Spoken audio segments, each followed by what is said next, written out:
They stripped her of her name the night she turned 16, and no wolf came. Her father, Alpha Marcus Ravenscar of the Silverclaw Pack, stood before the bonfire with disgust carved into every line of his face. The flames rose 12 feet high, fed by pine and cedar, casting shadows that danced across 200 wolves gathered in witness. The air smelled of smoke and anticipation and the particular cruelty of a pack waiting to see one of their own fall. Ember stood in the center of the ceremonial circle, barefoot on frozen ground, wearing the white shift every adolescent wore for their first transformation. Around her, the other 16-year-olds had already shifted their wolves' sleek and proud tails, high eyes bright with the euphoria of finally becoming whole. They circled the bonfire in a pack run, their howls piercing the Wyoming night, while Ember remained human alone, her skin prickling with cold and shame. Marcus stepped forward. He moved with the fluid grace of an alpha in his prime, 58 years old, but built like a man who could still kill with his bare hands. His wolf lived just beneath his skin, visible in the gold flicker of his eyes, the way his presence compressed the air, until every shifter present felt the weight of his authority pressing against their ribs. "No daughter of mine is wolfless," he said. His voice carried the double register of an alpha command, human words layered with a harmonic that rattled the marrow of every wolf in the clearing. It wasn't a statement, it was a severance. He reached for the silver locket at Ember's throat. Her mother had clasped it there when Ember was an infant, the only piece of Lyra Moonset that survived the car crash that killed her 23 years ago. Inside the locket was a photograph smaller than a thumbnail. Lyra's face, violet eyes, serene, smile, the kind of beauty that looked like it had been borrowed from old paintings of saints. Ember's hand went to the locket, instinctively protective, but Marcus's fingers closed around it first. He yanked. The chain broke. Silver links scattered across dirt like seeds that would never grow. "You are no longer Ravenscar," Marcus said. He held the locket over the bonfire. Firelight caught the engraving on the back words Ember had traced with her fingertips every night before sleep. "Moon's daughter, moon's light. You are nothing." He dropped it into the flames. Ember didn't scream. She wanted to. Every instinct in her body begged her to lunge forward, to reach into the fire to save the last piece of her mother, even if it cost her the skin on her hands. But she had learned young that Marcus respected only one thing: control. Screaming was weakness. Tears were weakness, so she stood silent and watched the silver melt, watched the photograph inside curl and blacken, watched her mother's face disappear into ash. And something inside her melted with it. Not her heart, not exactly, but the part of her that had believed, despite everything, that her father might love her enough to see past her brokenness. That part turned to slag and poured out through the cracks in her foundation, leaving only bedrock behind. Cold, hard, surviving. Marcus turned to the pack. "This girl is no kin of mine. No wolf of Silverclaw will speak her name, offer her shelter, or acknowledge her existence. She is exile. She is ghost. Let the human world have her, since she insists on remaining human." He reached into his jacket and pulled out $200 in 20s and a bus ticket. Portland, Oregon, one way. He threw them at her feet like scraps for a stray dog. "Disappear," he said quietly. And this time the command was meant only for her. His voice stripped of the alpha harmonic, just a man speaking to the daughter he was erasing.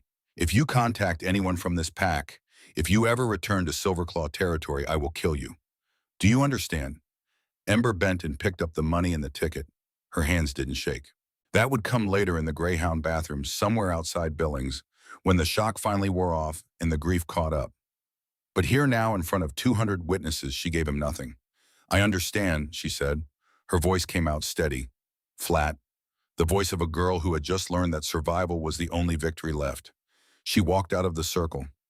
No one stopped her. No one said goodbye.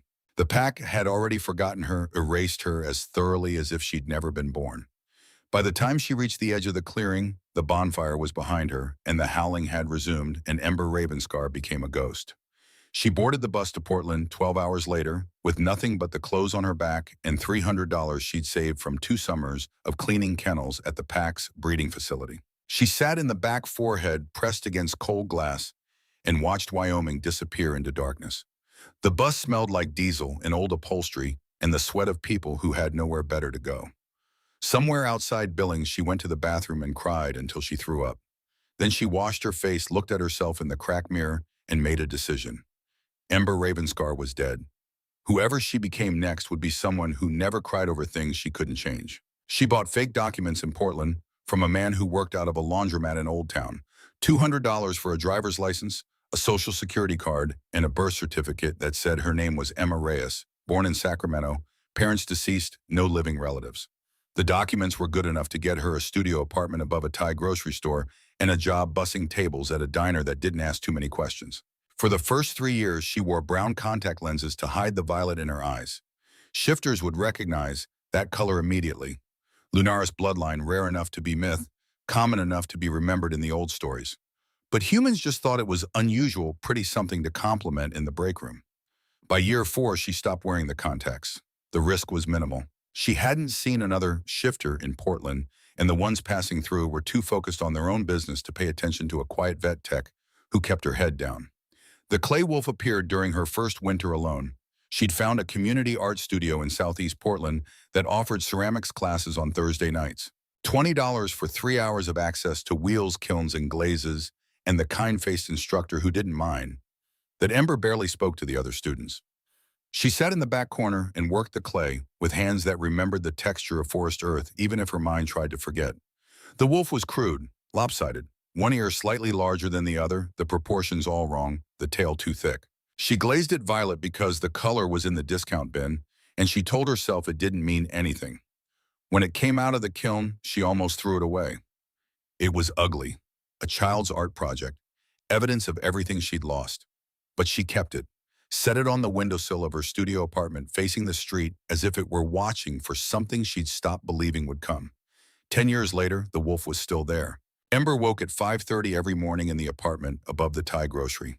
The building was old, built in the 1920s, with walls thin enough that she could hear her neighbors' conversations, their arguments, their lovemaking, the particular silence of people who lived alone and talked to themselves. She learned their rhythms. The elderly man downstairs who watched game shows until 2 in the morning. The young couple on her floor who fought every Sunday like clockwork. The single mother across the hall whose baby cried at 3-hour intervals. She could hear their heartbeats too when the insomnia was bad. Not clearly, not the way a wolf would hear them, but enough to count. Enough to lie awake and track the steady pulse of 30 lives stacked in aging brick, all of them unaware that the quiet woman in 3B could sense them the way a spider senses vibrations in her web. Phantom abilities, ghost instincts, a body built for a transformation that never came. Some mornings her hearing was so sharp she could count the heartbeats of the family below. Other mornings she smelled rain 40 minutes before the first drop fell. Her sense of taste was inconsistent. Coffee sometimes exploded across her tongue, with notes of chocolate and burnt caramel. She knew intellectually were there but had never tasted before, and other times it was just bitter water. Her night vision came and went. Touch was the most reliable. She could feel the knot of tension in a dog's shoulders before the animal even flinched, could read fear and aggression and trust through skin contact alone. Her body kept rehearsing for a role it would never play. By 6, she was running. Forest Park stretched across the Northwest Hills, 5,000 acres of Douglas fir and hemlock, and western red cedar, the largest urban forest in the United States. It was the only place in Portland that smelled right. The rest of the city reeked of exhaust and detergent and concrete, the aggressive nothingness of a world scrubbed clean of anything wild. But the park still held earth and pine and the mineral tang of creek water over stone. She ran the Wildwood Trail 7 miles out and 7 back and let her mind go blank. This was the closest she got to peace, moving through trees, breathing air that tasted like memory, pretending for 90 minutes that she was something other than a woman whose body had betrayed her. The Riverbend Veterinary Clinic sat in a converted warehouse in the Pearl District, all exposed brick and industrial windows.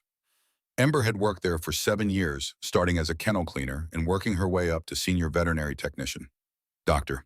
Calloway, the owner, was 63, kind-eyed, with the patient demeanor of a man who'd spent 4 decades listening to animals that couldn't speak and owners who wouldn't stop.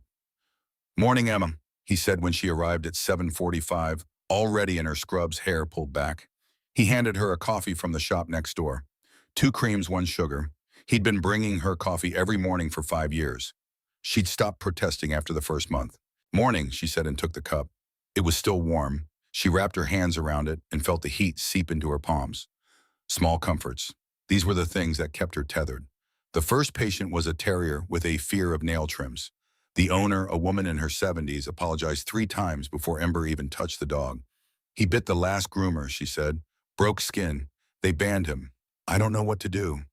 Ember knelt and let the terrier sniff her hand. He was trembling, ears flat, tail tucked so tight it disappeared beneath his belly.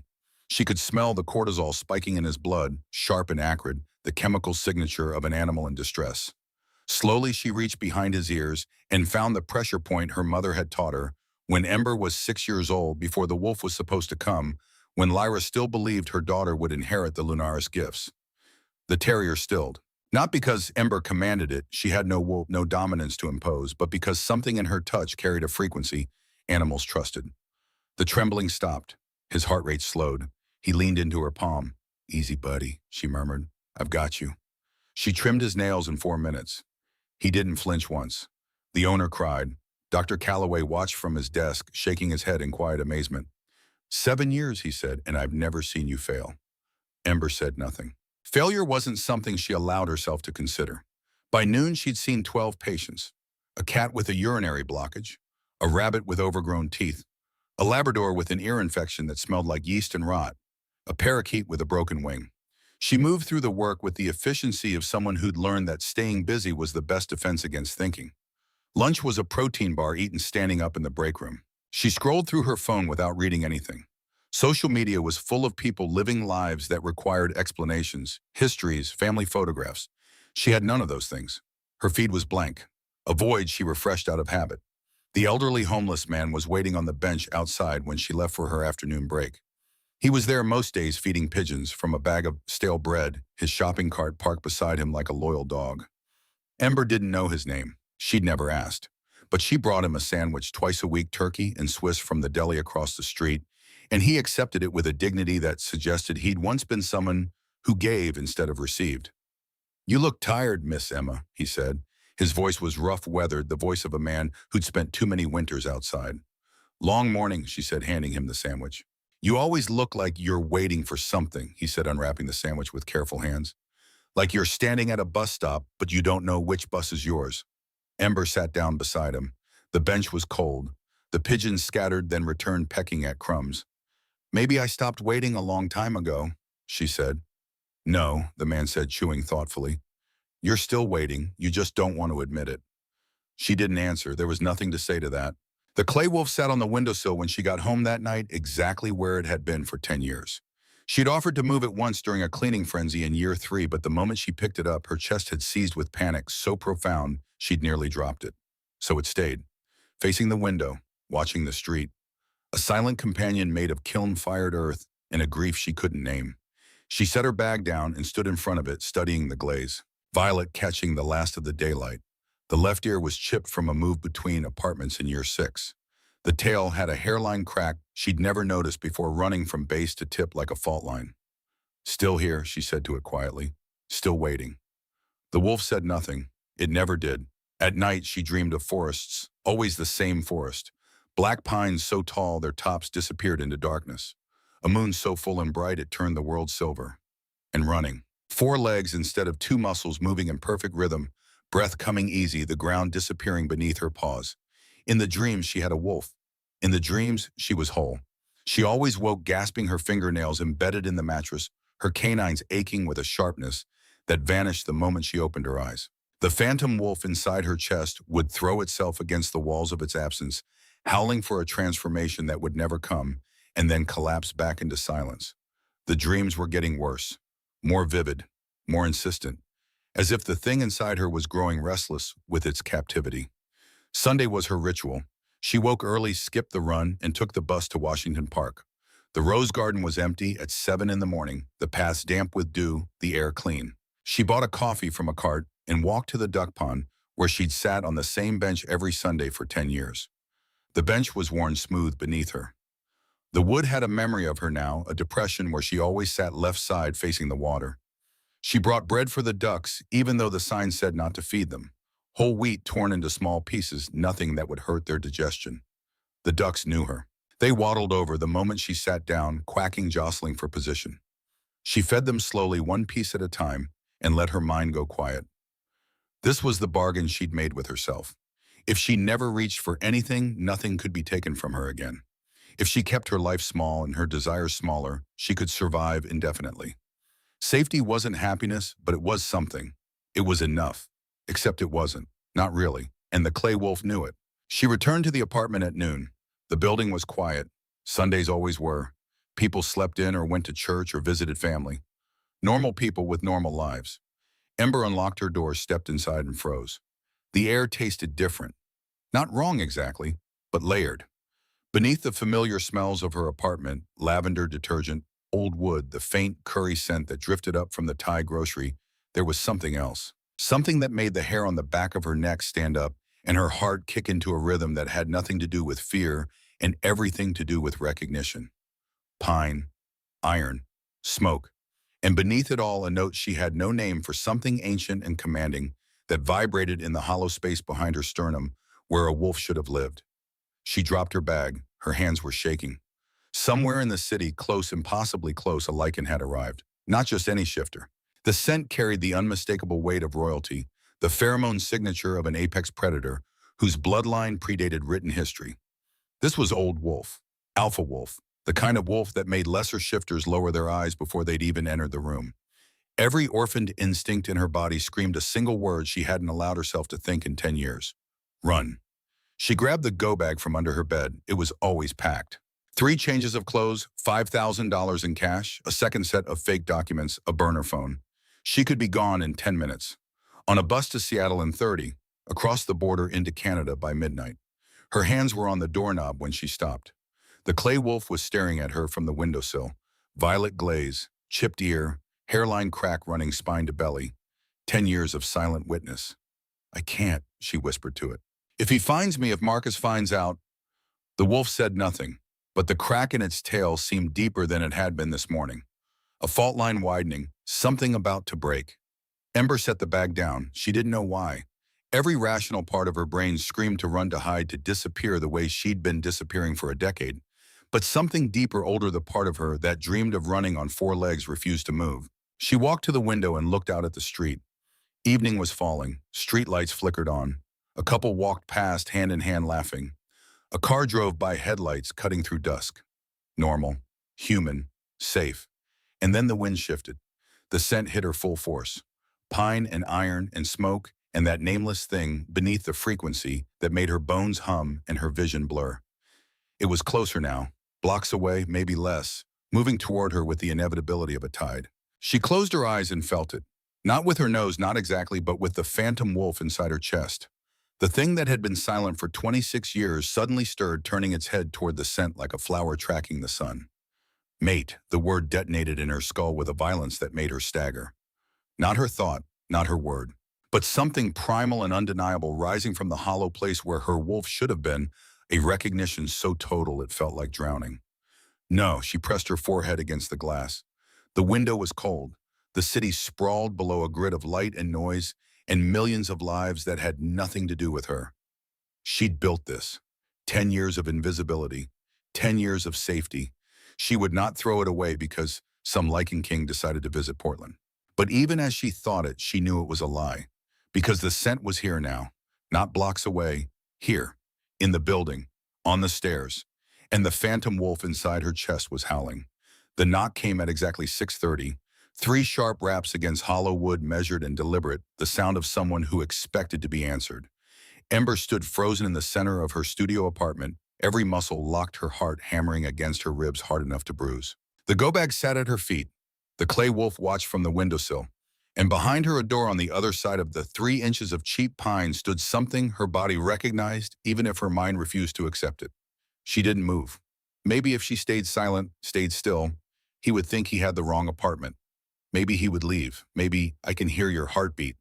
The voice was low, resonant, carrying through the door like it was made of paper instead of wood. Male, controlled. But underneath the control, something raw. It's faster than a human's. Your scent is coming through the gap under the door, and it's the most extraordinary thing I've encountered in 34 years of life. I'm not leaving. Please open the door. Please, an apex predator saying please. The wrongness of it made Ember's hand reach for the deadbolt before her brain caught up. She stopped herself. Go away. I can't. You can. You just turn around and walk back down those stairs and get in whatever car brought you here and leave Portland. I'm nobody. You have the wrong person. Silence. Then quieter, almost to himself. I wish that were true. Something in his voice cracked open a space in Ember's chest she'd kept sealed for a decade. Not sympathy exactly, but recognition. The sound of another person carrying weight they hadn't chosen, trying to make it look effortless. She opened the door 6 inches, keeping the chain engaged. The man on the other side was tall. That was the first thing. Tall and broad-shouldered, wearing dark jeans and a charcoal Henley that looked expensive in the way clothes looked when they were made to last instead of impress. His hair was dark brown, almost black, cut short, but it was his eyes that stopped her breath. Pale gold, the color of winter sunlight through amber. Lycan eyes, alpha eyes. And they were locked on her with an intensity that made the air between them feel like a living thing. "You're her," he said, not a question. Ember's fingers tightened on the door. "I don't know what you're talking about. I'm just a vet tech. You need to leave before I call the police." The words came out mechanical, rehearsed. She'd practiced this script for 10 years in mirrors and showers and sleepless 3 a.m. vigils. "I'm human. I'm nobody. You have the wrong person." He took a step closer and the scent hit her full force. Pine and iron and smoke, and underneath it all, something that made every cell in her body lean toward him like he was gravity, and she'd been falling her whole life. She could feel his dominance aura now pressing against her skin. Not aggressive, not trying to force submission, just immense. The psychic equivalent of standing at the base of a mountain and realizing the mountain was aware of you. "I can hear your heartbeat," he said again, and this time his voice was rough, unsteady. 140 beats per minute. Human resting heart rate is 60 to 100. Your pupils are dilating and contracting in response to my proximity. That's a shifter response to an alpha's aura. And your scent. He closed his eyes briefly like he was trying to hold on to something slipping away. Wildflowers after rain. Riverstone. And something underneath that smells like you've been bleeding quietly for so long, you've forgotten what wholeness feels like. Ember's back hit the doorframe. "Stop. I'm Theron Nightshade," he said, "Lycan King of the Obsidian Sovereignty, and you are my mate." The word hit her like a fist. Mate. The thing she'd stopped believing in the night Marcus burned her mother's locket. The thing she'd told herself was a fairy tale for wolves who got to have wolves, who got to belong to packs and bloodlines and futures that stretched beyond survival. "I can't be." Her voice cracked. She hated that it cracked. 10 years of not cracking, and this stranger undid her in 30 seconds. "I'm wolfless. The bond doesn't work without a wolf. This is impossible." "And yet," he said quietly, "here we are." She slammed the door into his face and threw the deadbolt. Her hands were shaking so badly, it took 3 tries to get the chain back in place. She backed away from the door, stumbled over the go-bag, caught herself on the edge of the kitchenette counter. "Emma." His voice came through the door, gentle now, almost careful. "That's not your real name, is it?" She didn't answer. Couldn't answer. Her throat had closed up entirely. "I'm not here to hurt you. I'm here because 3 of my wolves went missing in Portland 2 weeks ago. Young scouts barely passed their first shift. We traced them to a trafficking operation and then the trail went cold. Chemical suppressants, military-grade blockers that burn our sinuses and scramble our tracking.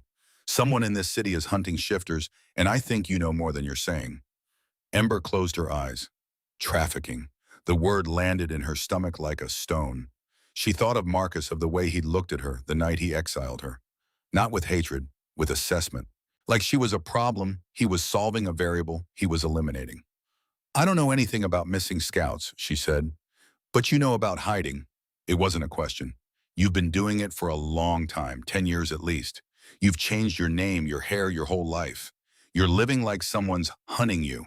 And I think whoever you're hiding from might be the same person who took my wolves." She wanted to tell him he was wrong. She wanted to laugh in his face and tell him to take his mate bond and his missing scouts and his impossible gold eyes and leave her alone. But she couldn't, because he wasn't wrong. And because the phantom wolf inside her chest was pressing against the space where her ribs met, desperate, aching, reaching toward him like he was the first warm thing it had felt in 26 years. "Please," he said again, "just talk to me, 5 minutes. If you still want me to leave after that, I will. You have my word." Ember looked at the clay wolf on the windowsill. The crack in its tail had spread. A hairline fracture now split the body from neck to hindquarters. In 10 years, it had never broken. And now, tonight, it was coming apart. She opened the door. Theron Nightshade filled the doorway like weather.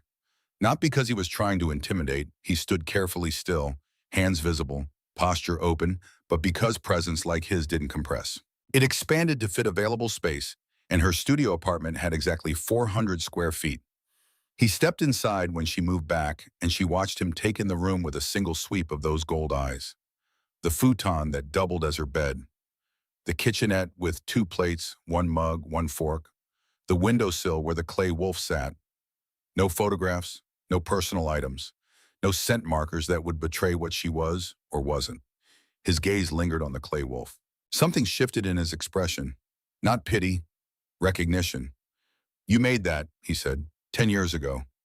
"It's a wolf." "I know what it is." He turned to face her, and the space between them felt charged electric, like the air before a lightning strike. "Why violet? It was on sale."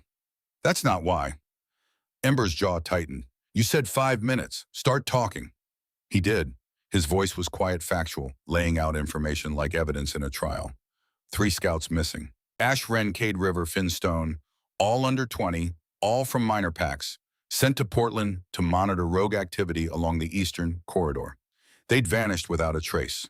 No scent trail, no distress call, nothing but silence that tasted like a trap. Theron had sent 2 retrieval teams. Both returned empty-handed, their trails ending at walls of chemical interference, so dense it burned their sinuses and left them disoriented for hours. Professional work. Someone who understood shifter biology. Someone with resources. "So you came yourself," Ember said. "A king doesn't send others to die for mistakes he could prevent." "That's not what most kings do." "I'm not most kings." She believed him. Hated that she believed him, but she did. There was something in the way he stood, the way he spoke, that suggested duty came before ego. It reminded her of the elder wolves in Silverclaw, the ones who'd grown old in service to the pack and carried the weight of it in their shoulders. "I still don't know how I can help you," she said. "I don't know anything about missing scouts or trafficking operations. But you know about being hunted." Theron took a step closer, not crowding, just closing the distance enough that she could feel the heat coming off his skin. "You know about chemical suppressants. You've been using them, haven't you? To mask your scent, to hide from other shifters." Ember's pulse spiked. "I don't know what your apartment doesn't smell like you." He gestured around the room. "There's no scent layering, no territorial markers. Most shifters, even without trying, leave traces everywhere they live. Skin cells, sweat, pheromones. It builds up over time, it creates a signature. But this place smells like industrial cleaner and nothing else. You've been scrubbing your scent away for years." She said nothing. There was nothing to say that wouldn't confirm what he already knew. "Who are you hiding from?" he asked quietly. "That's not part of the 5 minutes. The 5 minutes are up. You haven't asked me to leave." He was right. She hadn't. And she didn't know why, except that the phantom wolf inside her chest had gone quiet for the first time in 10 years. Not silent, but still, like it was holding its breath, waiting. "My father," she said finally. The words came out flat, emotionless, the way she'd learned to talk about Marcus without falling apart.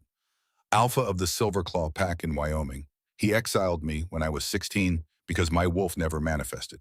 Told me if I ever contacted the pack again, he'd kill me. So I disappeared, changed my name, hid. It's not complicated." Theron went very still. "Silverclaw, Marcus Ravenscar. You know him. Everyone knows him. He's been running that territory for 30 years. Ruthless, traditional, rumored to have business dealings that don't stand up to scrutiny." Theron's eyes narrowed. "The chemical signature we found at the abduction site. It matches compounds used in pharmaceutical research. Experimental suppressants designed to block the shift and mute pack bonds." Ember's stomach dropped. "You think my father is involved?" "I think your father is running the operation." The room tilted. Ember reached for the counter, gripped it hard enough that her knuckles went white. She thought of the bonfire, the locket melting, the way Marcus had looked at her like she was an equation he was solving. Not his daughter, a problem. "If he's trafficking scouts," she said slowly, "where is he keeping them?" "We don't know. The trail ends in Portland, but the holding facility could be anywhere within a 500-mile radius. We need someone who knows his territory, his methods." His tunnels," Ember interrupted. Her voice was distant, echoing like she was hearing herself from underwater. "There's a network beneath the eastern ridge of Silverclaw territory. They collapsed in a cave-in when I was 6. Marcus sealed them off, but I explored them when I was a child. Mapped them with chalk and string when I was 10 years old, looking for places where nobody would find me." Theron's expression sharpened. "Are they passable?" They were. I don't know about now. It's been 20 years. She looked up at him, and the weight of what she was about to say pressed against her chest like a physical thing. If he's keeping them anywhere, it's there. Underground, where no scent can escape, where no one would think to look. Will you help us? The question hung between them. Simple. Impossible. Help us meant going back, meant facing Marcus, meant risking everything she'd built, every year of safety, every carefully constructed lie. The clay wolf's crack deepened. Ember heard it, a soft sound like ice fracturing. If I help you, she said, my father will know I'm alive. He'll come for me. Then I'll stand between you and him. Theron's voice was absolute, unshakable, the kind of promise that carried the weight of a crown behind it. You have my word as Lycan King. He will not touch you. Ember wanted to believe him, wanted it so badly her chest ached with the wanting.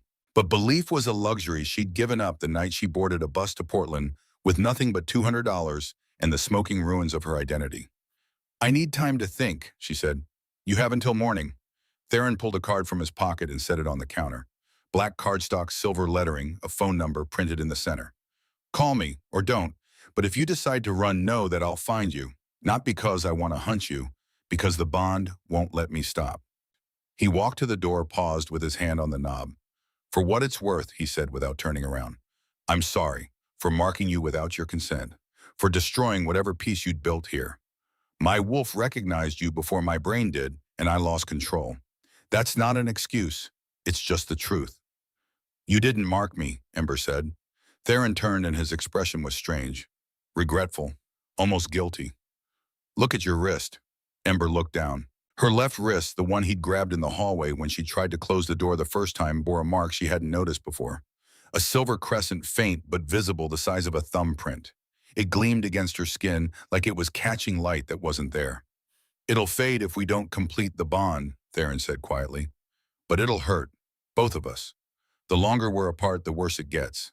That's how mate bonds work. They're not romantic. They're not kind. They just are.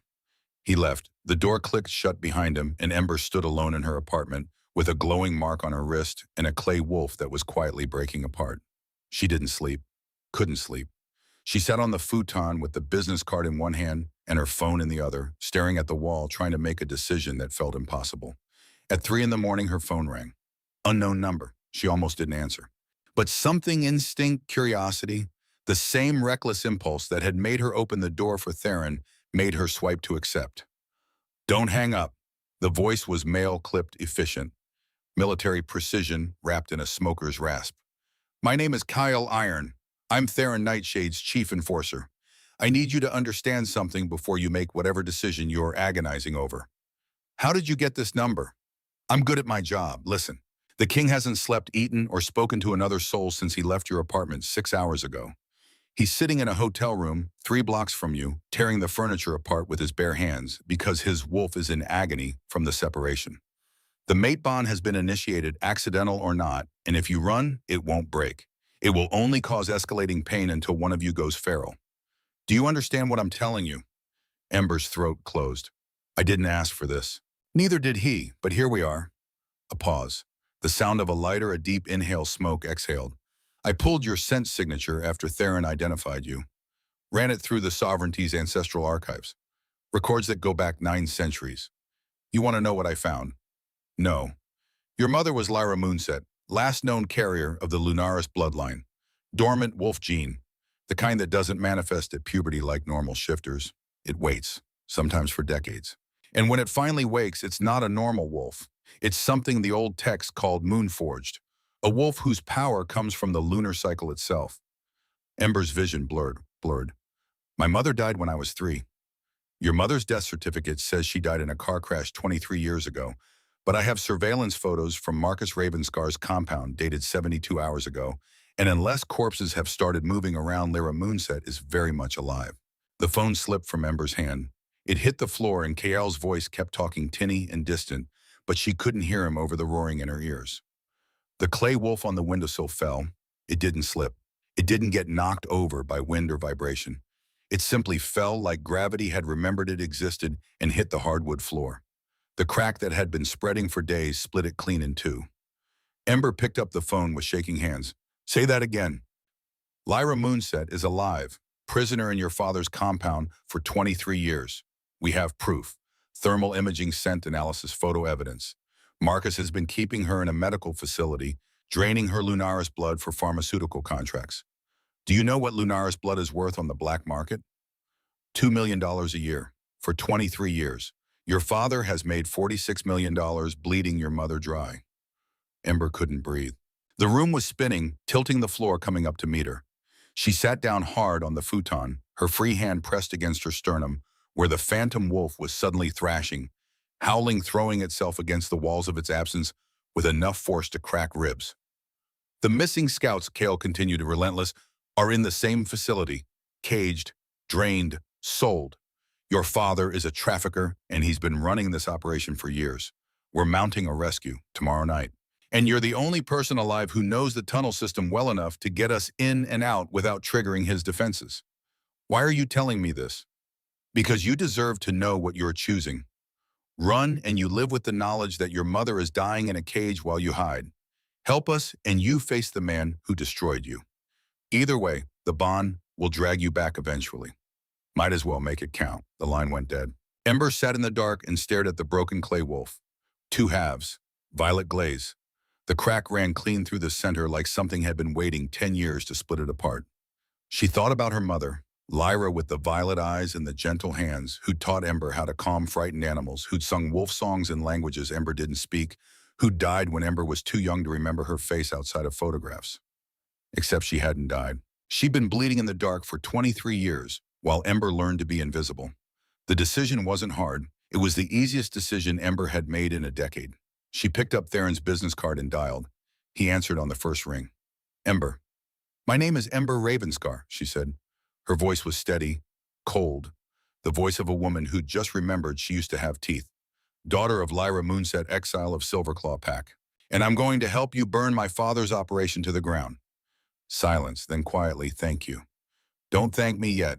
I'm not doing this for you. I'm doing it for her. I know. When do we leave? There's a helicopter waiting at the Pearl District helipad. Can you be ready in 30 minutes? Ember looked around her apartment. 400 square feet. 10 years. A life built on the foundation of forgetting. She picked up the two halves of the clay woven, wrapped them carefully in a t-shirt, then placed them in the go bag. I'm ready now, she said. The helicopter was matte black, unmarked, the kind of aircraft that didn't appear on flight logs.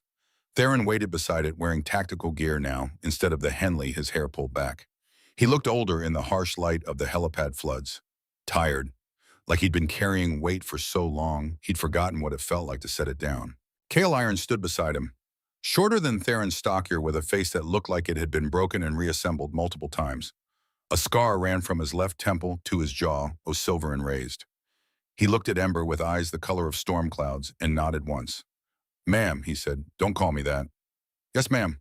Theron offered his hand to help her into the helicopter. She ignored it, climbed in herself, buckled into the seat across from him. The rotors started a deafening whine that made conversation impossible. Portland dropped away beneath them, the city lights spreading out like a circuit board, and Ember watched through the window until it disappeared into darkness. They flew east, over the Cascades, the mountains rising like broken teeth against the night sky. Over high desert, over emptiness that stretched for hundreds of miles. The flight took 4 hours. No one spoke. Theron sat across from her, his gaze steady, and she felt the mate bond humming between them like a plucked wire. Not painful yet, but present, undeniable. She touched the mark on her wrist. It was warm, warmer than her skin should be, and it was glowing just faintly like bioluminescence in deep water. Does it hurt? Theron asked. She could barely hear him over the rotors. No. It will, if we don't complete the bond. I know. I'm sorry. Stop apologizing. It doesn't change anything. He nodded and looked away. They landed at dawn. The Obsidian Sovereignty's stronghold sat in the Montana Rockies, carved into the mountain itself, Black Pine Keep. Ember had heard of it in the old stories before Marcus exiled her, when she still listened to pack elders talk about lichen royalty like they were myths. A fortress of black stone and ancient timber that smelled like centuries. 10,000 wolves, the largest pack on the continent. And she was walking into it with a glowing mate mark on her wrist and no wolf to call her own. Cale led the way. Theron walked beside her, not touching, but close enough that she could feel the heat radiating from his skin. The keep's interior was massive. vaulted ceilings, stone floors worn smooth by generations of paws, tapestries on the walls depicting battles, treaties, coronations, wolves everywhere, guards, servants, families, and every single one of them stopped to stare as Ember passed. She heard the whispers, impossible, wolfless, defective, embarrassment, different mouths, same contempt. Theron's hand found the small of her back, not possessive. Grounding. Ignore them, he said quietly. I've had practice. He led her to a suite in the keep's eastern wing. Private quarters, a bedroom larger than her entire Portland apartment, with a fireplace, a balcony overlooking the forest furniture that looked like it had been built by hand from ancient wood. It smelled like him. Pine and iron and smoke. This is your room, he said. No one will enter without your permission. You're safe here. Am I? Yes. She wanted to believe him, but safety was a word that had lost its meaning somewhere between Portland and this mountain, and she wasn't sure she'd ever get it back. The War Council meets in 2 hours, Theron said. Rest, eat. I'll have food sent up. He turned to leave. Theron, he stopped. Thank you for coming to get me, for not making me do this alone. Something shifted in his expression. Not quite a smile, but close. You were never going to be alone, not from the moment I caught your scent. He left, the door closed, and Ember stood in the center of a room that belonged to a lichen queen and tried to remember how to breathe. The War Council met in the Great Hall, a cavernous space hewn from mountain stone, with a ceiling that disappeared into shadows. A table stretched the length of the room, scarred oak that looked old enough to have witnessed the founding of the sovereignty itself. 20 wolves sat around it, their faces hardened by violence and survival eyes that had seen things Ember could only imagine. She stood at the far end beside Theron, acutely aware that every gaze in the room was fixed on her with varying degrees of skepticism, curiosity, and outright hostility. The mate mark on her wrist pulsed beneath her sleeve, warm and insistent, like a second heartbeat she couldn't silence. An older wolf rose from his seat, 65, maybe older, with silver-streaked hair pulled back and shoulders that still carried the width of a warrior despite his years. His eyes were ice blue, sharp, missing nothing. This is the mate. His voice carried the authority of someone accustomed to being heard. Not aggressive, just absolute. The wolfless woman who led our king across state lines on instinct alone. Elder Garrick Frostborn, Theron said, his tone carefully neutral. May I present Ember Ravenscar, daughter of Lyra Moonset, exile of Silverclaw Pack. And yes, my mate. Garrick studied Ember with the intensity of a man evaluating a structural weakness. No disrespect intended, my king, but a Luna without a wolf is a foundation without stone. Structurally unsound. And then it's fortunate, Ember said, her voice cutting through the murmurs that had started around the table, that I'm not here to be your Luna. I'm here because my father is trafficking your wolves, and I'm the only person in this room who knows how to get them out alive. Silence dropped like a guillotine blade. Garrick's eyebrows rose. A smile ghosted across his weathered face there and gone. Direct. I appreciate that. He sat down. Proceed. Cale Iron stepped forward, moving with the economical grace of a career soldier. He tapped a tablet, and the wall behind him, lit up with satellite imagery, thermal scans intercepted communications. The evidence laid out like an autopsy. 2 weeks ago, 3 scouts went missing in Portland, Cale began. His voice was clipped, factual, delivering horror with the same inflection he might use to report weather conditions. Ash Wren 18, Cade River 19, Finstone 17. All from minor packs sent to monitor rogue activity. They vanished within 72 hours of arrival. No scent trail, no distress calls, just silence. He swiped to the next image, a shipping manifest. We traced chemical signatures at the abduction sites to pharmaceutical-grade suppressants, compounds designed specifically to block the shift-mute pack bonds and render shifters essentially untraceable. Military contracts list them as experimental. Black market price is $50,000 per dose. Another swipe. Financial records, bank transfers, shell corporations. Following the money leads to a network of 6 corrupt alphas across the Western Territories. But the operation centers here. The image changed to aerial photography of Wyoming wilderness, vast and empty, except for a single compound half buried in forest. Silverclaw Territory. Alpha Marcus Ravenscar's private holdings. Ember's stomach turned. She recognized the location. The Eastern Ridge, the place where the tunnels ran like veins beneath stone. Thermal imaging shows underground structures extending at least 3 levels below surface. Cale continued, We estimate capacity for 20 to 30 individuals. Our 3 scouts are there, we're certain. But intelligence suggests Marcus has been running this operation for years. We believe there are additional captives wolves taken from minor packs, runaways, orphans. People no one reported missing because no one was looking. He looked at Ember. Not unkind, but not gentle either. We also have confirmation that Lyra Moonset, reported deceased 23 years ago, is alive and imprisoned in the same facility. Sublevel 3, Medical Wing. She's been held since Ember was 3 years old. The room erupted. Not with noise, these were apex predators. And apex predators didn't shout, but with a shift in energy so sharp Ember felt it like pressure against her skin. Every wolf in the room went rigid, their eyes flashing gold, their dominance auras flaring with barely controlled rage. A woman halfway down the table slammed her palm against the wood. He's been bleeding a Lunaris wolf for 23 years. Affirmative, Kale said. And selling children. This from a massive enforcer near Theron's, right, his voice a growl that vibrated in Ember's chest. Caging our young like livestock. For profit, Kale confirmed. Pharmaceutical contracts total approximately $2 million per year from Lyra's blood alone. Scout trafficking adds another $3 to $5 million annually. 23 years of operation. We're talking over $100 million in total revenue. Ember watched their faces.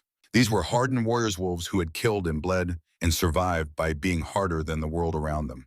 But when Kael displayed photographs of the known captives, young faces hollowed by malnutrition, arms bruised from Feline's eyes that had gone flat with the particular emptiness of people who had stopped hoping, she watched them flinch. A grizzled enforcer she'd been introduced to as Rune Blackwater closed his eyes and breathed through his nose with the careful control of a man suppressing violence. Theron's hands curled into fists beneath the table. Through the mate bond, Ember felt his fury match the room's collective rage. His wolf pressed so hard against his skin that his eyes flickered gold for 3 full seconds before he wrenched control back. This is what Ember's father has done, Theron said quietly. The room fell silent. When a Lycan King spoke in that tone, calm, controlled, absolutely lethal, smart wolves listened. Not just to her, to these children, to Lyra Moonset, to families across the Western Territories. The question before this council is simple. How do we end it? Garrick leaned forward. Silverclaw has 300 combat-capable wolves. Marcus's enforcers are well-armed and fanatically loyal. A frontal assault would be costly. We'd win, but we'd bleed. Then we don't assault, Ember said. Every head turned. She stepped closer to the table, to the projected map of her childhood territory, and pointed to a section of the eastern ridge. There's a tunnel network beneath this area. My father sealed it after a collapse when I was 6. He thinks it's impassable. But I explored those tunnels as a child, mapped them with chalk and string, when I was 10 years old, looking for places where nobody would find me and call me broken. She traced a path with her finger. This entrance, it's overgrown now, probably collapsed at the mouth, but the main passages were stable 20 years ago. A small team could infiltrate, reach the compound's sublevel access, extract the captives, and be out before Marcus knows we're there. And then, Garrick asked, then we make it public. Ember's voice was cold, flat, the tone of someone who'd moved beyond anger into something colder and more surgical. We broadcast what we find. We bring evidence to the Continental Pack Council. We make it so undeniable that every alpha on this continent has to choose stand with Marcus Ravenscar or stand with the Lycan King. No middle ground, no political maneuvering, just a choice. Rune Blackwater nodded slowly. That's good strategy, but Marcus will deny everything. He'll claim the compound was rogue, that he had no knowledge. He'll sacrifice his lieutenants and walk free. Not if his own daughter testifies, Ember said. The words came out steady. She'd known this was coming from the moment Kael told her Lyra was alive. I'll stand before the Continental Pack Council. Reveal my identity. Accuse him publicly of trafficking, of imprisoning my mother, of every crime we find. A daughter's testimony carries weight, even a wolfless daughter. The room went colder. She felt it. The exact moment every wolf in the hall understood what she was offering. Not just tactical knowledge, not just tunnel maps. She was offering to paint a target on her own back and stand in front of the most powerful alphas on the continent while they decided if she was telling the truth. He'll try to kill you, Theron said. His voice was quiet, but it carried an edge that made the air vibrate. Ember met his eyes, gold meeting violet. He already killed me when I was 16. Everything after that has been borrowed time. And I'm done borrowing. Something passed between them. Not through the bond, this was simpler, more fundamental. Understanding. The recognition of two people who'd both learned that survival sometimes meant choosing which scars you were willing to carry. Theron turned to the council. We vote. All in favor of Ember's plan. 20 hands rose. Not a single abstention. Then we move tomorrow night, Theron said. Kale organized the teams. Rune coordinate with our intelligence network. I want real-time satellite coverage of Silverclaw territory. Garrick prepare the evidence packets for the Continental Council. And someone get me a structural engineer. If those tunnels have been unstable for 20 years, I want to know exactly what we're walking into. The council dispersed with the efficient silence of wolves who'd done this before. Planned rescues, coordinated strikes prepared for the possibility that some of them wouldn't come back. Ember watched them go and felt something unfamiliar settle in her chest, not belonging exactly, but purpose, the sense that for the first time in a decade she was moving towards something instead of away. Theron touched her elbow. Walk with me. They went to the balcony off the Great Hall. Montana stretched below them, endless forest and mountain peaks still capped with snow. Despite the summer heat, the air tasted clean, sharp, nothing like Portland's exhaust and detergent. This was the air she'd grown up breathing before Marcus took it away. You didn't have to volunteer to testify, Theron said. He stood beside her at the railing close enough that their shoulders almost touched. We could have built a case without you. No, you couldn't. Marcus is too smart. He'd have buried the evidence, killed the witnesses, made it disappear. The only way this works is if it's too public to cover up. And for that, you need me. I don't want you in danger. I've been in danger for 10 years. At least now I'm choosing it. He turned to face her, and the setting sun caught his eyes, turning them from pale gold to something molten. When this is over, when we've saved your mother and brought Marcus to justice, what do you want? The question caught her off guard. No one had asked her what she wanted in so long, she'd forgotten the question was supposed to have an answer. I want Sundays, she said finally. The words came out quieter than she intended. Feeding ducks in a park, sitting on a worn bench, not waiting for something, just being. I can give you that. Can a Lichen King take Sundays off? Theron's mouth curved into something that wasn't quite a smile, but was close enough to hurt. For you, I'll rewrite every rule. The mate bond flared between them, warm and insistent, pulling like a tide. Ember felt it in her chest, in her wrist, where the mark glowed faint silver in the hollow place where her wolf should have been. The phantom inside her stirred, turning toward Theron like he was the sun and she'd been living in shadow. She stepped back before she could do something stupid. Like kiss him, like let herself believe this could be real. I should rest, she said. Tomorrow's going to be long. Ember, she stopped. Thank you for trusting me, for coming here, for being braver than anyone has a right to ask. She didn't answer, just nodded and walked back inside before the thing in her chest could break open entirely. Her suite was exactly as she'd left it. Someone had brought food while she was in the council meeting, a plate of roasted meat, root vegetables, bread still warm from the oven. Her stomach growled. She couldn't remember the last time she'd eaten. Portland felt like years ago instead of hours. She ate mechanically, tasting nothing. Her mind already in those tunnels, already mapping routes, calculating risks. The broken clay wolf sat on the nightstand where she'd placed it. 2 halves. She picked them up, fit them together. The crack was clean. If she had the right adhesive, she could fix it. Make it whole again. But she didn't want to fix it. The crack was honest. The crack was true. Someone knocked. 3 raps, soft and measured. Come in. Cale Iron entered carrying a tactical vest and a headlamp. He set them on the chair by the door. Equipment for tomorrow. The vest is Kevlar reinforced with ceramic trauma plates. Won't stop a high-caliber round, but it'll keep you alive through most things. Headlamp has a red filter option, better for preserving night vision in the tunnels. Thank you. He nodded, started to leave, then paused. Can I ask you something? Go ahead. Why are you really doing this? And don't tell me it's just for your mother. I've been doing this job long enough to recognize when someone's settling accounts. Ember set down the clay wolf. When Marcus exiled me, he told the pack I was nothing.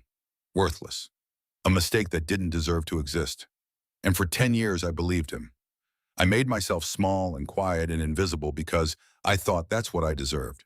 But those captives in those cages, they're me. What I could have been if Marcus had found a way to profit from my brokenness, instead of just discarding it. And I'm done letting him decide who gets to be worth something. Cale studied her for a long moment. Then he did something unexpected. He smiled, not a big smile, just a slight upturn at the corner of his mouth barely visible beneath the scar tissue. You're going to make a hell of a Luna. I don't have a wolf. You don't need one. You've got something better. What's that, Spine? He left. Ember stood alone in the suite and looked at her reflection in the darkened window. A woman of 26 with violet eyes and a jawline that still carried the sharp angles of her mother's face. She looked tired, scared, but not broken. Not anymore. At noon the next day, the infiltration team assembled in the armory. 12 wolves total. Kale led the briefing with the precision of a man who'd run operations like this 100 times and knew that every detail mattered, that one missed variable could mean the difference between extraction and execution. Primary team, he said, pointing to a map projection on the wall. Myself, Rune, 8 enforcers, and Ember as navigator. Secondary team, Theron, you'll lead a diversion at the compound's north entrance. Draw Marcus's forces away from the sublevels. Timing is critical. We go in at 2200, new moon, minimal light. Chemical suppressants will be in play, so don't rely on scent tracking. Use thermals, use sound, use your eyes. Questions. A young enforcer Ember hadn't met raised his hand. What if the tunnels have collapsed? What if we get down there and can't reach the holding cells? Kale looked at Ember. Then we dig, she said simply, or we find another way, but we don't leave without them. The enforcer nodded, satisfied. They loaded into 3 black SUVs at dusk. Ember rode with Kyle and Rune, the silence in the vehicle heavy with pre-mission tension. She checked her gear for the 3rd time. Tactical vest, headlamp, knife on her belt, radio on her shoulder, gloves. She'd never worn gear like this, never trained for combat, but her hands moved with muscle memory borrowed from 10 years of handling frightened animals, and the principle was the same. Stay calm, move deliberately, don't project fear. The drive took 6 hours. They parked 3 miles from Silverclaw territory and hiked the rest. Forest closed around them, black pines so tall, their tops disappeared into darkness. Ember's chest constricted. This forest, she knew this forest, had run through it as a child back when she still believed her wolf would come back when belonging felt possible. The tunnel entrance was exactly where she remembered. Overgrown with 20 years of brush, the opening barely visible beneath moss and fallen branches. Kale's team cleared it in silence, revealing a gap in the stone just wide enough for a person to squeeze through. Ember went first, clicked on her headlamp. Red light washed over limestone walls, slick with moisture over formations that looked like frozen waterfalls over darknesses that swallowed sound. The air smelled like iron and clay, and the deep fungal musk of earth that hadn't seen sunlight in decades. Her childhood came back in pieces. Chalk marks on stone barely visible now, but still there. The fork where she'd gone left and gotten lost for 4 hours until her mother found her, not angry, just relieved. The chamber where bats roosted, their chittering echoing off vaulted ceilings.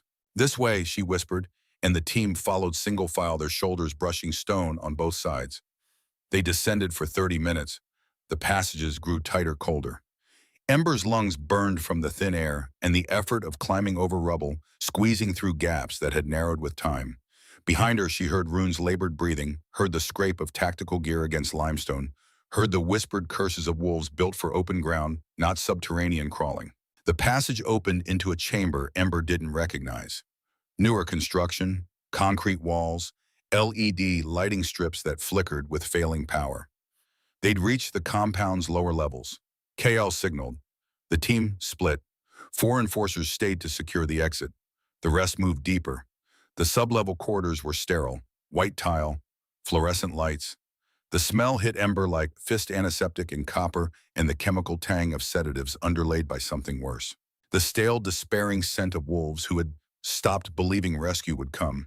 They found the captives on sublevel 2. 9 of them. Cages.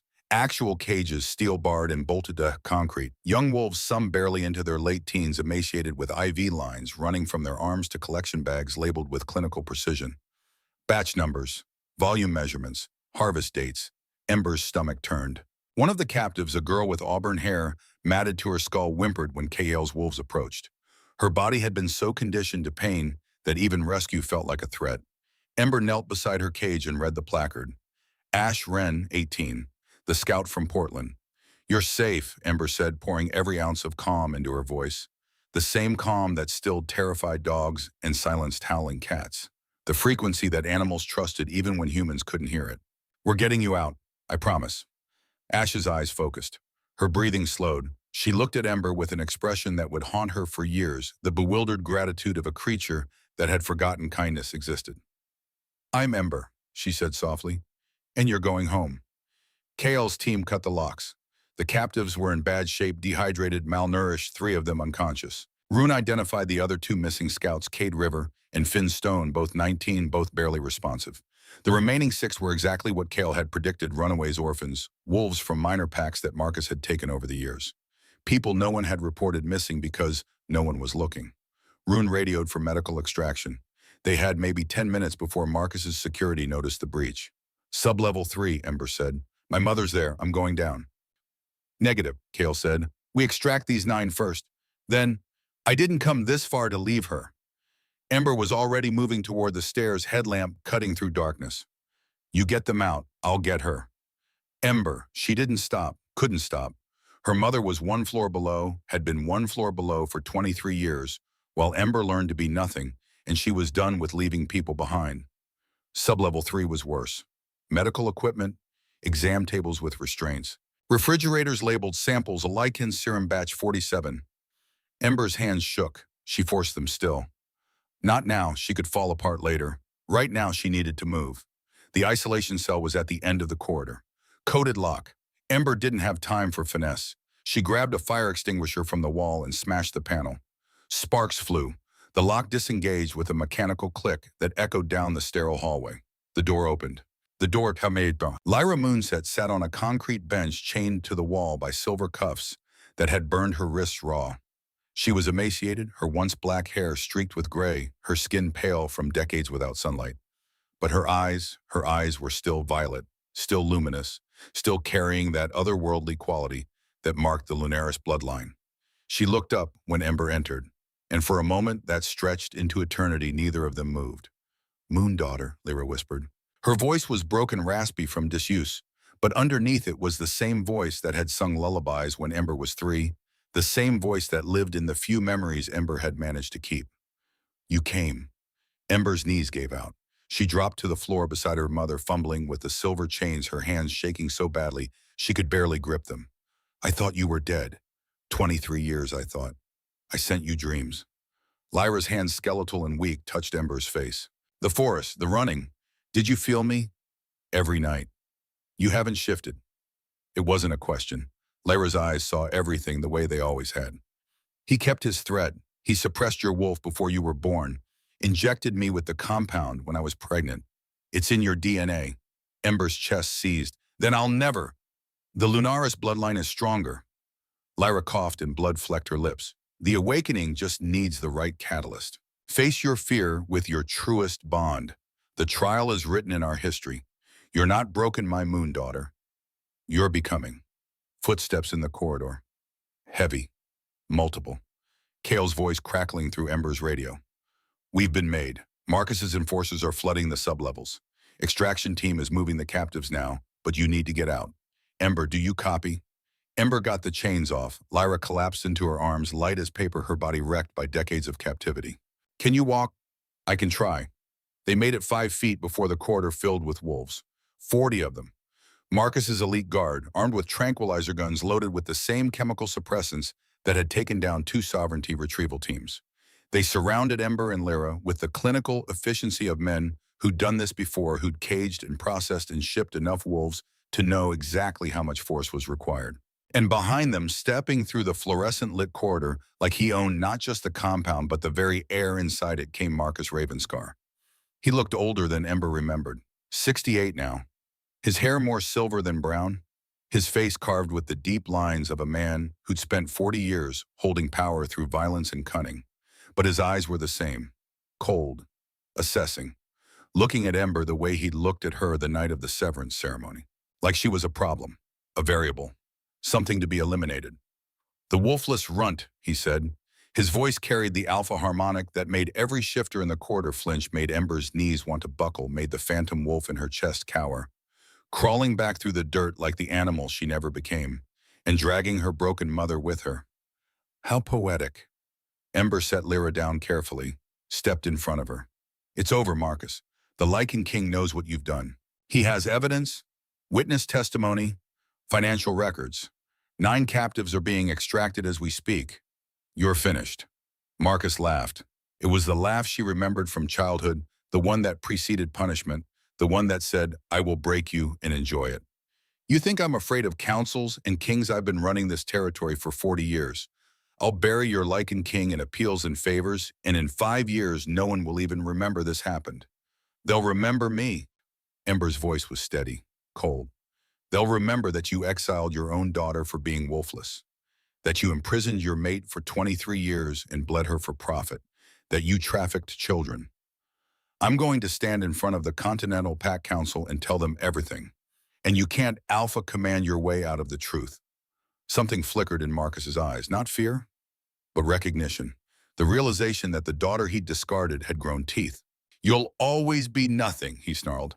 And then he launched his alpha command at her with the full weight of his dominance, a psychic blast designed to shatter her will, to force her to her knees, to prove in front of 40 wolves that she was still the broken girl he'd thrown away. The command hit like a tsunami. Ember's knees buckled. Pain exploded in her chest, not from the command itself, but from something inside her answering it. The hollow place behind her sternum, the void she'd carried for 26 years, suddenly ignited. Heat, not phantom ache, not ghost instinct, but alive. A roar compressed into a seed, a wildfire folded into her DNA, and it was unfolding now, with the inevitability of something that had always been there waiting for permission to exist. Her spine arched, vision fractured. The alpha command crashed against her like a wave against stone, and instead of breaking her, it broke against something that had been sleeping inside her since before she was born. The heat expanded, her muscles tore, her bones sang with a frequency that made the fluorescent lights shatter, raining glass across tile. Kale's voice was screaming through her radio, something about Theron, about the diversion team breaching the compound's north entrance, about holding position, but she couldn't hear it over the roaring in her skull. Through the mate bond miles away at the compound's perimeter, Theron felt it. His wolf surged forward with a howl that shattered windows in the compound's upper levels, a cry that was not triumph but anguished recognition, mate waking, mate becoming, mate in agony. He shifted mid-run, a massive black wolf tearing through forest at speeds that defied biology. The mate bond didn't just pull him, it supercharged every muscle, every instinct, lending him strength that went beyond flesh and bone. A lichen king protecting his awakening mate could cross impossible distances. Physics bent when the moon demanded of it. But even with supernatural speed, he was still 40 miles away. He wouldn't make it in time. Ember's shift took 90 seconds. It felt like 90 years. Every bone in her body broke and reformed. Every muscle tore and knit itself back together. She heard screaming and realized it was her own voice, and then it wasn't her voice anymore. It was deeper, richer, layered with a harmonic that made every wolf in the corridor instinctively drop to haunches. When the transformation completed, the screaming stopped. Where Ember had stood now stood a wolf. White. Pure, luminous white with fur that seemed to hold its own light, as if moonlight had been woven into every strand. She was massive, larger than any female wolf in living memory, rivaling alpha males in size and presence. Her eyes were violet, the exact shade of the clay wolf on the windowsill miles away in Black Pine Keep, and they burned with an intelligence that was not just human, not just animal, but something older. Something the old text called Lunaris, moonforged, the first wolf. The white wolf lifted her head and breathed, the first breath of a being that had been held underwater for 26 years. The air tasted different to this form, richer, deeper layered with information her human senses had only approximated. She could smell the fierce sweat on Marcus's enforcers, each one a distinct chemical signature. She could hear the heartbeats of the rescued captives 3 floors above being loaded onto extraction vehicles. She could feel the vibration of the mountain itself through the pads of her paws, as if the earth recognized her and was welcoming her home.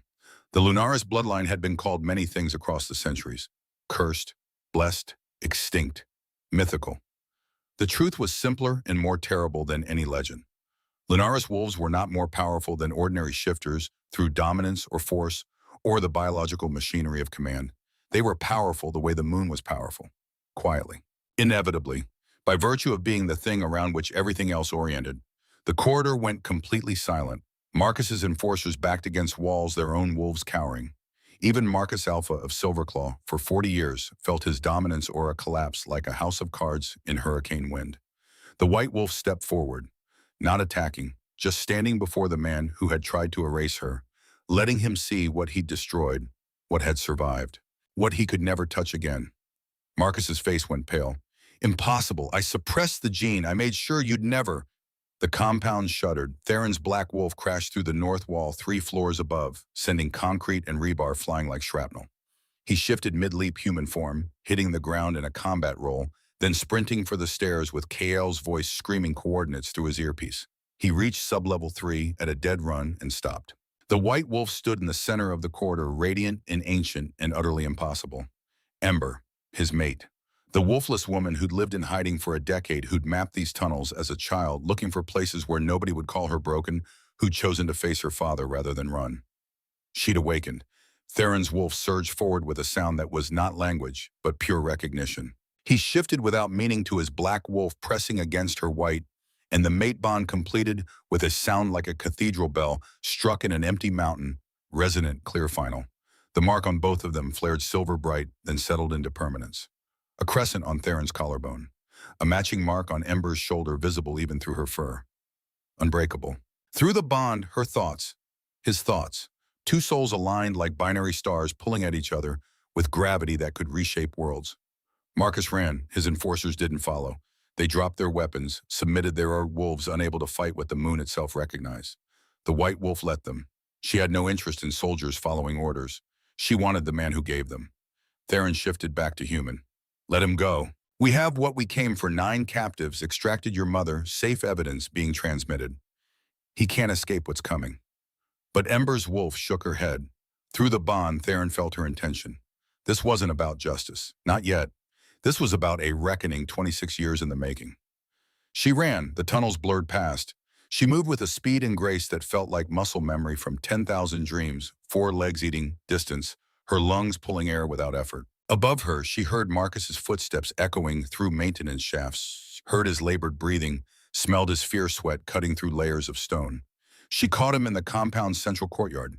He'd run there not to escape. Kale's teams had already sealed the perimeter exits, but to reach the panic room entrance hidden beneath the flagstones.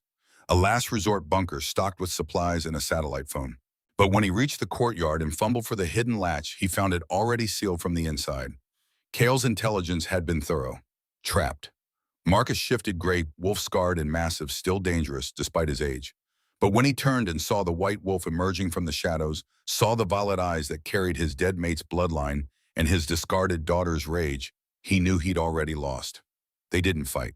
Ember's wolf simply stood before him, and her presence was enough. Not dominance. Authority. The quiet, unshakable authority of a being that had survived its own annihilation and emerged whole.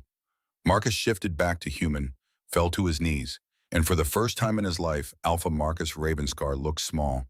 Please, he whispered, you're my daughter, my blood. You can't. Ember shifted. The transformation back to human was smooth practiced, as if she'd done it 1,000 times. She stood naked in the courtyard under the Wyoming stars, and someone, KL, materializing from the shadows with the efficiency of a career soldier, threw her a tactical blanket. She wrapped it around herself and looked down at her father. I'm not your daughter, she said quietly. I'm Lyra's daughter. I'm the moon's daughter. And you were just the man who tried to kill us both. Theron's wolves flooded the courtyard. Kale secured Marcus with silver restraints, while Rune called in the extraction helicopters for Lyra and the captives. The evidence was already being transmitted to the Continental Pact Council: photos, videos, financial records, testimony from freed captives who were coherent enough to speak.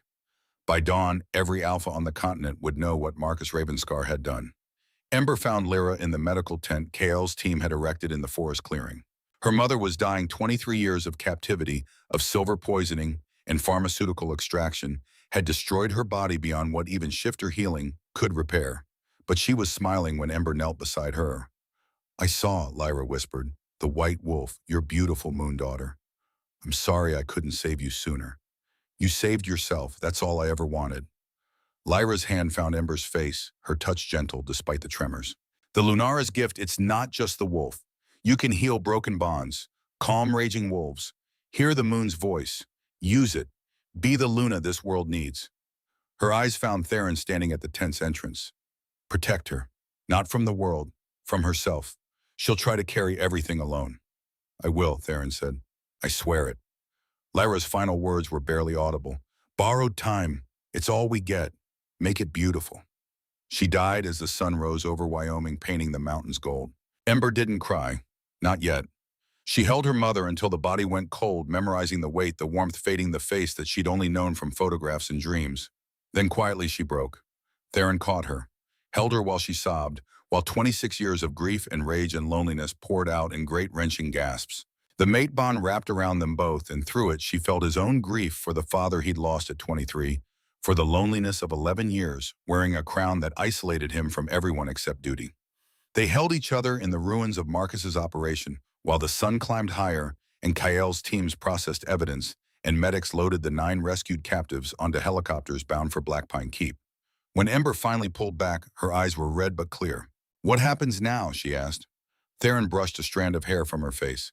"Now we go home, and then we make sure he never hurts anyone again." 3 months later, the Continental Pack Council convened in a grand hall in Denver, neutral territory, where 50 alphas from across North America gathered to render judgment. Ember stood before them in formal Luna robes, deep violet silk that Theron's staff had commissioned embroidered with silver moon phases along the hem. Her white wolf was visible just beneath her skin, now a presence she could call at will, and every alpha in the room felt it. The Lunaris bloodline awakened after 3 centuries of dormancy. Marcus Ravenscar sat in silver chains 20 feet away, flanked by Continental guards. He looked smaller than Ember remembered, diminished, a man who'd built an empire on cruelty and found it collapsed around him in a single night. The evidence took 4 hours to present. Financial records showing $115 million in illegal revenue over 23 years.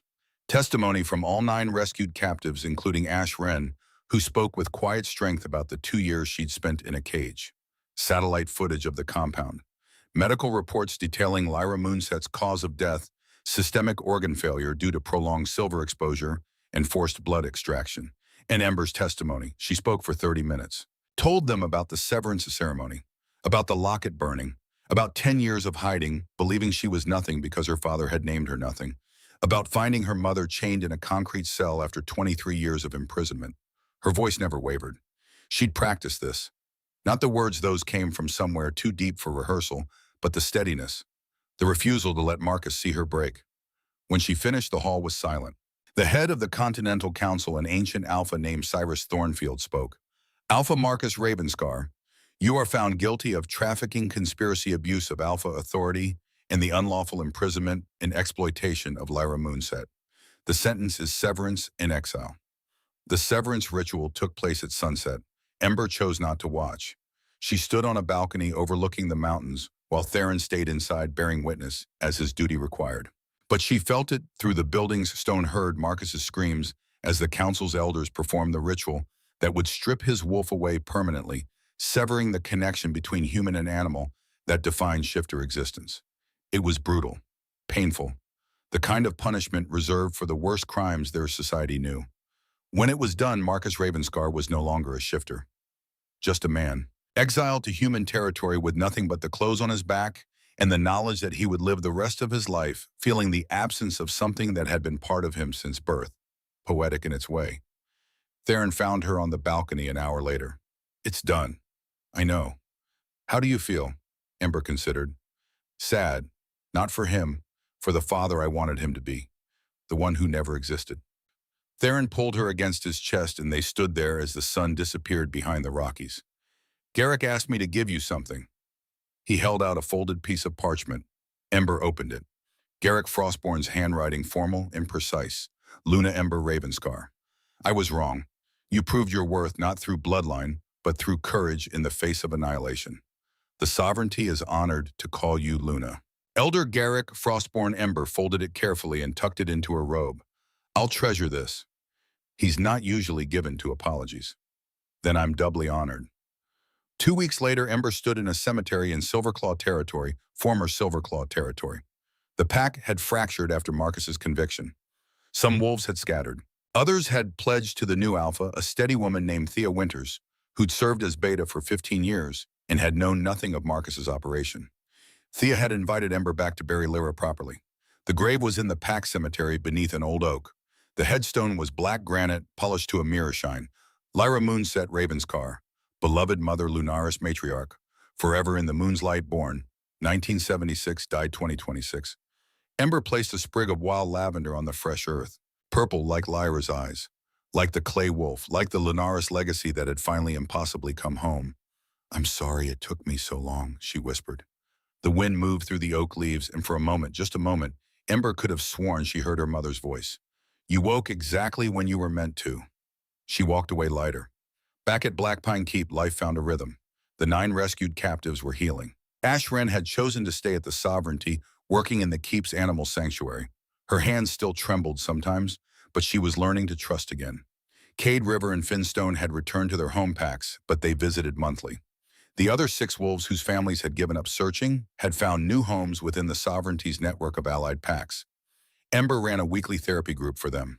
They met in a sunlit room in the Keep's eastern wing, sitting in a circle, and talked about the things they'd survived. About how flinching wasn't weakness. About how healing wasn't linear. About how they got to define what strength meant for themselves.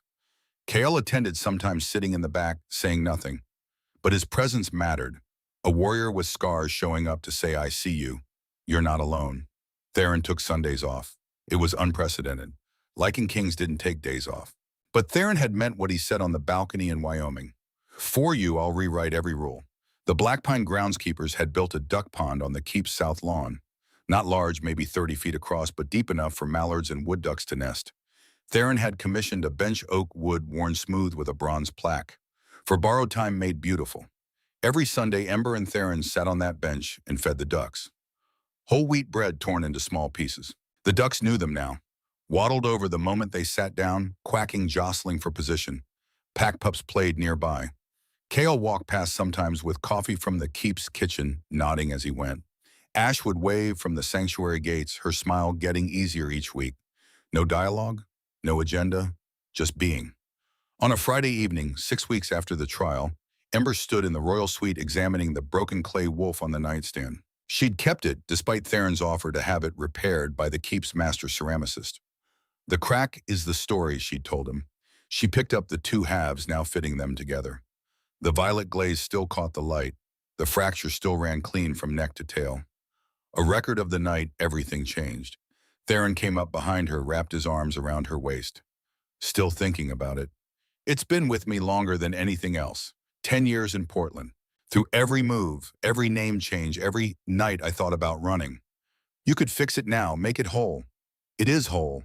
The crack is part of it. Like scars are part of us." Through the window, the full moon rose over Montana.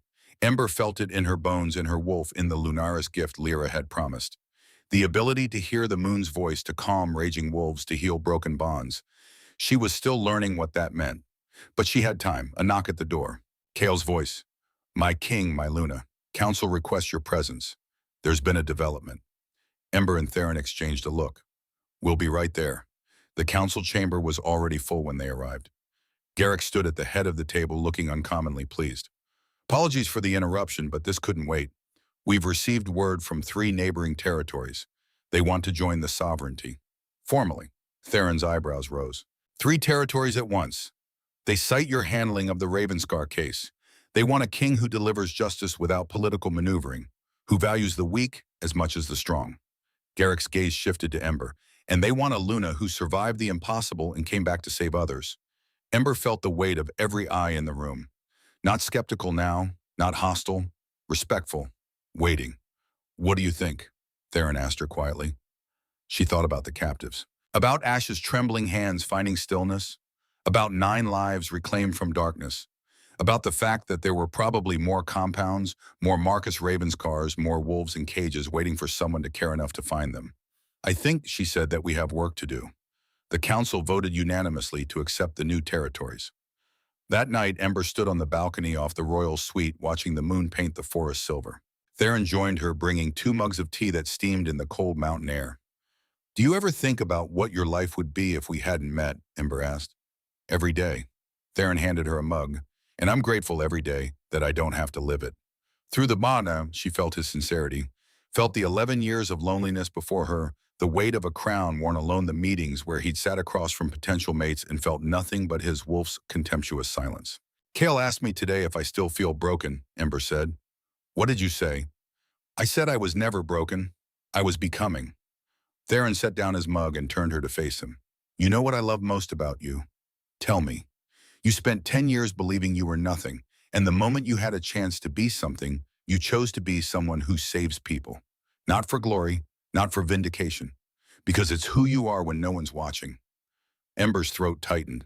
I learned it from my mother. Then she'd be proud. They kissed as the moon climbed higher, and through the windows behind them, the broken clay wolf sat on the nightstand, two halves fitted together, the crack honest and true. A week later, Ember sat in the keep's medical wing for a routine checkup. The sovereignty's head healer, a woman named Dr. Iris Shadowin, ran the standard tests with practiced efficiency. Blood pressure, heart rate, reflexes. Then she paused, looking at the blood work results on her tablet. Her expression shifted. Luna, I need to run an additional test just to confirm something. Is something wrong? No, quite the opposite. Dr. Shadowin smiled, but I want to be certain before I say anything. 20 minutes later, Ember sat in the exam room, hands folded in her lap, while Dr. Shadowin pulled up imaging on the screen. Your blood work shows elevated lunaris markers, specifically the proteins associated with, well, with supporting lunaris development. The doctor turned the screen toward Ember. You're pregnant, Luna, with twins, and from what I'm seeing, they're both carrying active lunaris genes. Ember's hand went to her stomach. Twins, approximately 8 weeks along, both developing normally, both showing the same violet marker signatures your bloodline carries. Dr. Shadowin's smile widened. The lunaris bloodline isn't extinct anymore. It's being reborn. Ember sat in stunned silence. Twins, lunaris twins. The bloodline her mother had carried alone for 23 years. In a cage, the gift Marcus had tried to erase the legacy that had awakened in a concrete corridor under a father's contempt. All of it was continuing. Life from ashes, hope from grief. She found Theron in the training yard running drills with the keep's younger wolves. When he saw her face, he stopped mid-movement. What's wrong? Nothing's wrong. Ember took his hand, placed it on her stomach. We're having twins, both lunaris. Theron went very still. Then his expression cracked open into something she'd never seen before, pure, unguarded joy. He dropped to his knees in front of her, pressed his forehead against her stomach, and through the bond, Ember felt his wolf howl with triumph. Mate, pups, pack, future. The training yard had gone silent, every wolf watching. Ember didn't care. She ran her fingers through Theron's hair and let herself cry because these were good tears, earned tears, the kind that came after surviving the unsurvivable. That evening, she returned to her suite and looked at the broken clay wolf one last time. Then she walked to the keep's ceramics workshop and asked the master craftsman for materials. She made 2 new wolves, small, crude, violet glaze, one with the left ear slightly larger, one with the right. When they came out of the kiln, she placed them on either side of the original on her windowsill. 3 wolves, the broken one in the center, the new ones flanking it. A family. On Sunday, Ember and Theron sat on their bench by the duck pond. The sun was warm, the ducks were noisy. Ash was teaching a new rescue wolf to trust again across the lawn, her voice patient and kind. Kale walked past with his usual coffee, paused long enough to nod at Ember's stomach, and kept walking. Theron's hand rested on her belly, protective and gentle. What do you want? He asked. The question he'd asked before, the one that had started everything. Ember looked around, at the keep, at the wolves moving through their lives with purpose and safety, at the mountains rising behind them, eternal and strong, at the man beside her who'd crossed 40 miles in minutes because his mate was in pain. This, she said simply. I want this. Sundays, safety, a family. Borrowed time made beautiful. It's not borrowed anymore, Theron said quietly. It's ours. The moon rose that night, full and silver over Black Pine Keep. In the royal suite, 3 clay wolves sat on a windowsill facing the world, the broken one in the center, the new ones beside it, waiting, not for something to come, but ready for what already was. And in the forest beyond the keep, where the pines grew so tall their tops disappeared into stars, a white wolf ran with a black wolf, and the earth remembered what it meant when the moon came home.